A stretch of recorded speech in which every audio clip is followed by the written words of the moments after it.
Hey you guys, welcome back to Rocket City Yardstead. So I don't know if you can tell, but we're in the back of my van right now because I went and got a whole bunch of compost to amend my raised bed so we can get to doing our spring planting. So the first thing I have to do today is get all of these bags of compost unloaded from my car and into my garden.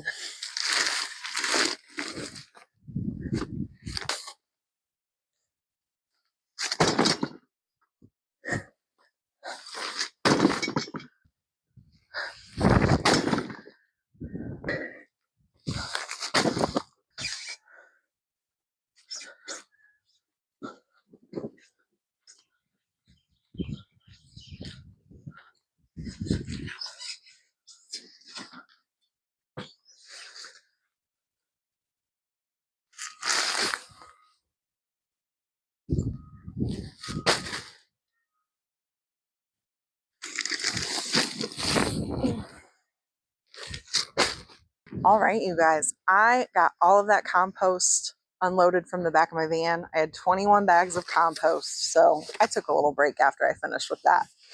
Just being real with you.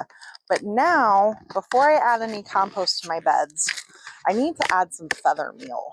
If you were around a couple weeks ago, I did a soil test that I sent off, and the results came back, and the only thing that was deficient in my garden was nitrogen, like very, very deficient.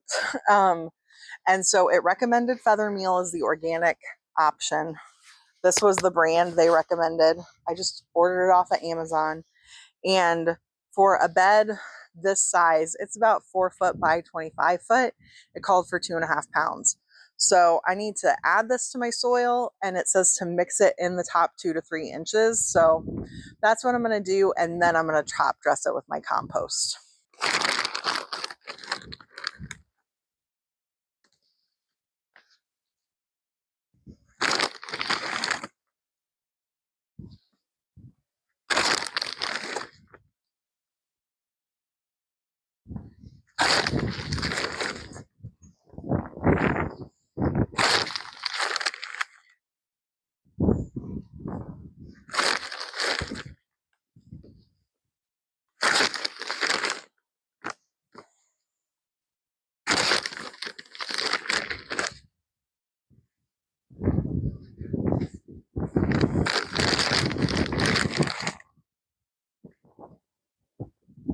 Oh no.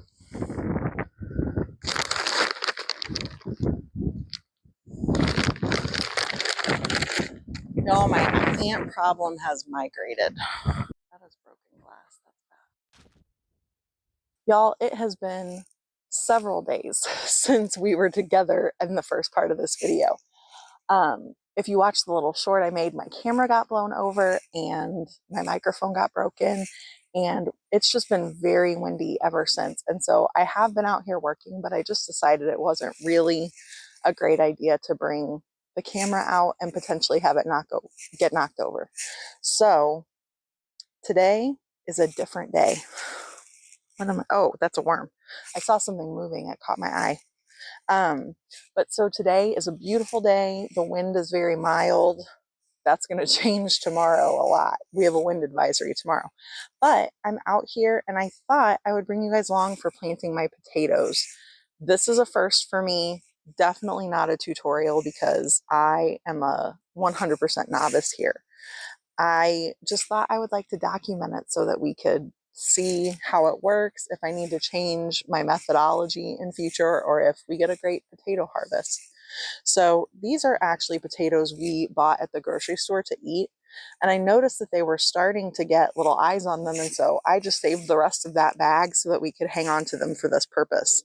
So I've got my first hole dug here. It says to go down 4 to 6 inches is what I've read, and then bury them with their eyes up. So that's my plan. Nothing too terribly exciting. But I don't think I mentioned, I amended this with some compost and also with feather meal.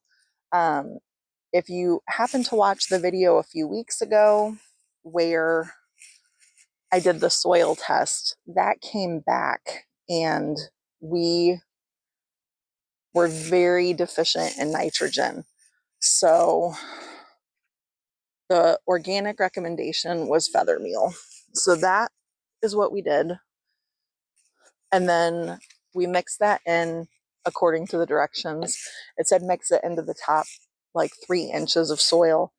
And now I topped it with compost and just planting. So we're going to hope that the feather meal does what we need it to do, and it's going to help everything grow better, because nitrogen is really essential for the green growth of your plants.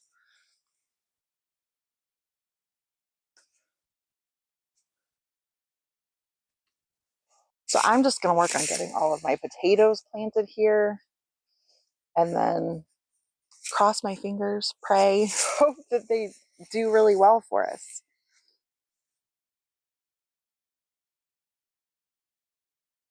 Always a little nerve-wracking when you're planting a new thing for the first time. So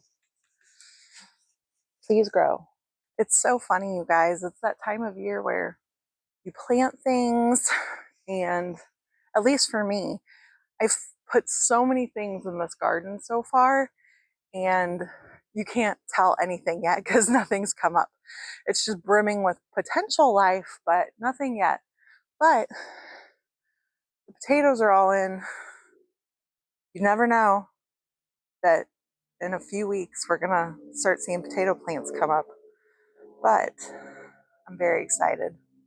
So I'm ready to get some plants in the ground that I can actually see plants and not just know there's seeds everywhere. So I got my onion starts. These are a yellow Granex onion. And then I am trying this year. It's new for me. I've seen other people do it and I've done some research on it. I'm going to interplant them with my carrot seeds. I have pelleted Bolero carrot seeds from Johnny Seeds. I saw someone else grow them and I really liked the look of these carrots, and so I thought I would give them a try. But I'm going to get these onions in the ground and the garden's going to start looking like there's actually stuff here. I have been leaving a gap to go back and add my carrots in. So I am just planting my onions about 4 inches apart. I'm eyeballing this. I might be putting them a little further closer together. I hope I don't regret doing this today, you guys, because tomorrow we have a wind advisory. Last year when I planted my onions, we ended up with a lot of wind, and I had to come back and replant some of my onions because they got ripped out of the ground from the wind. So hopefully I'm planting these deep enough and securely enough that they are going to stay and I'm not going to have to come replant like I did last year. But I think that's just maybe part of gardening in the spring, is knowing there's going to be big wind events. So now I'm going to grab some pelleted seeds. If you've never seen pelleted seeds, they're just coated in clay, really. They help you space things when you have really tiny seeds like carrot seeds. So I'm trying to space my carrots 2 to 3 inches apart and right down the middle of these onion rows. I'd originally planned on doing this stuff over the weekend, but our forecast took quite a bit of a change and we had some lows in the mid-20s.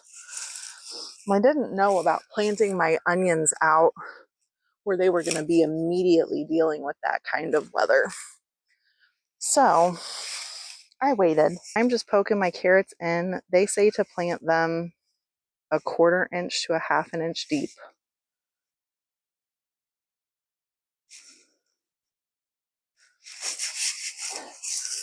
So not even really a knuckle.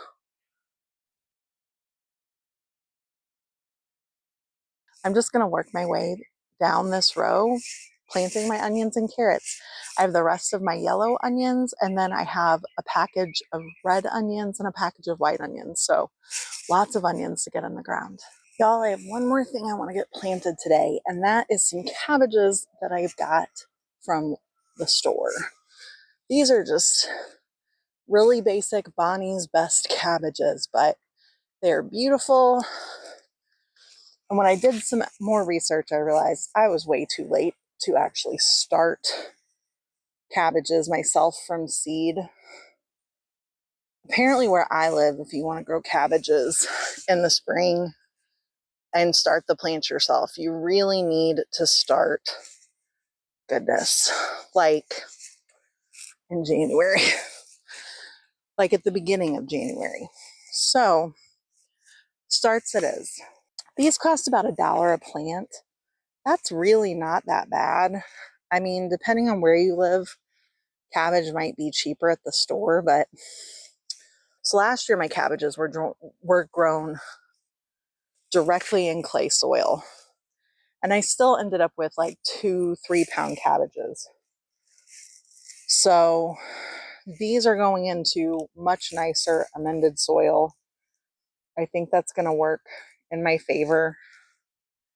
And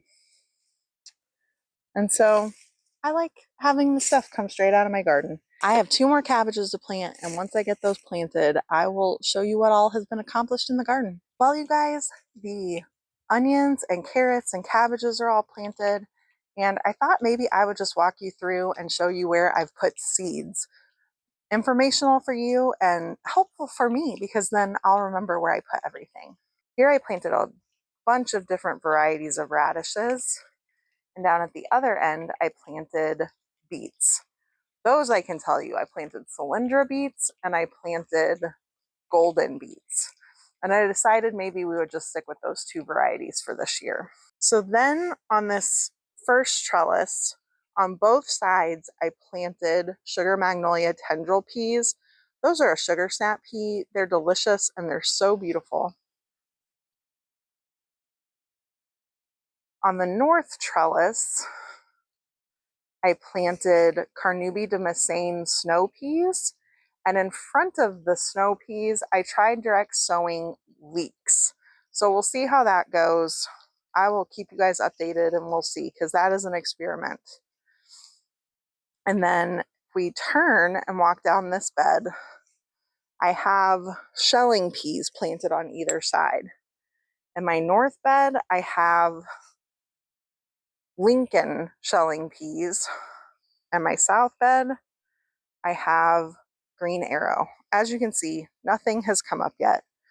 I do have quite a bit of volunteer cilantro in these beds, and we took a lot of time being careful with the weeding to salvage the cilantro.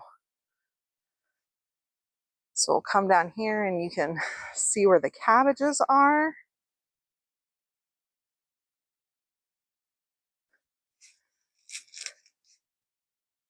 Then the potatoes are in this area. Nothing to see yet, but I can't wait for them to pop up. I don't know how long that takes, actually. I'm going to have to look into that. And then, full disclosure, y'all, I still have not been able to get rid of my fire ants. We got an organic granular fire ant killer, and I'm hoping that that's going to work. But until then, I have not planted my lettuce, because this is where that's supposed to go. But I am honestly afraid of the fire ants. And then down this long line, you can see all of the onions I got planted today. And in between each of the rows, I planted carrots. So pretty exciting start to the garden. I am really looking forward to these seeds all starting to pop out of the ground, but it is nice to see the onions and the cabbages, even that volunteer cilantro. Just seeing green things in the garden again is really nice. So thanks for hanging out with me today. I hope you'll stick around and see when all of these seeds pop out of the ground with me and what we get to harvest later in the year. I hope you have a wonderful day, and I'll see you next time. Bye.